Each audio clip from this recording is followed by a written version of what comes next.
जो हमें हक अधिकार मिले, आरक्षण की व्यवस्था है, उस व्यवस्था को और मजबूत बनाने के लिए जाति जनगणना होना चाहिए। उसके पक्ष में अब तो कांग्रेस पार्टी भी है। एक समय था जब कांग्रेस पार्टी उस पक्ष में नहीं थी। और अध्यक्ष महोदय, मैं बड़ी जिम्मेदारी के साथ कहना चाहता हूं, अगर उसी समय कांग्रेस पार्टी भी पक्ष में होती तो आज हमें आपके सामने खड़ा नहीं होना पता, मांगना नहीं पड़ता जाति गणना। लेकिन अध्यक्ष महोदय, मैं अपने कांग्रेस पार्टी के साथियों से भी कहना चाहूंगा,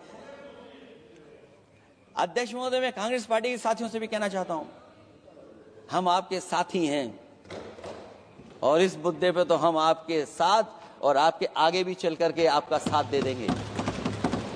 अब जाति जनगणना को कोई नहीं रोक सकता है।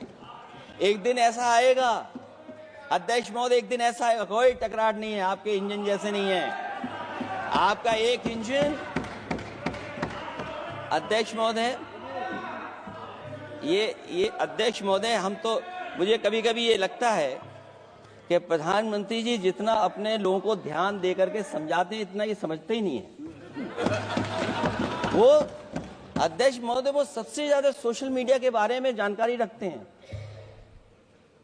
आप भी जानकारी रखा करो। अगर आप जानकारी रखोगे तो आपको सच्चाई पता लग जाएगी।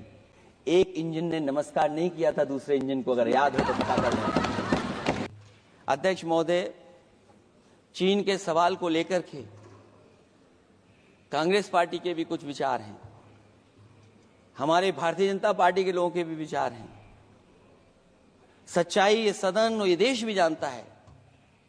एक समय पर हम लोगों ने बहुत लाखों लाख किलोमीटर की जमीन, लाखों लाख एकड़ की जमीन हम लोगों ने खोई,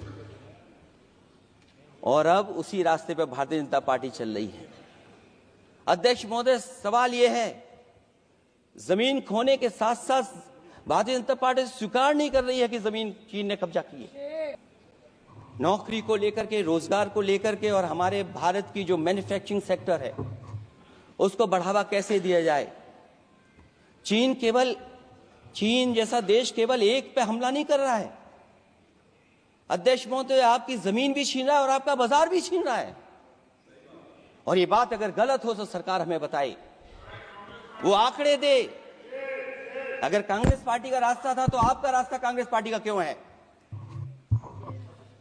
अगर कांग्रेस पार्टी का वो रास्ता था तो आपका रास्ता क्यों है वो? मैं तो जानता हूं जिस दिन उनके सहयोगी साथी समझ लेंगे वो भी साथ छोड़ जाएंगे।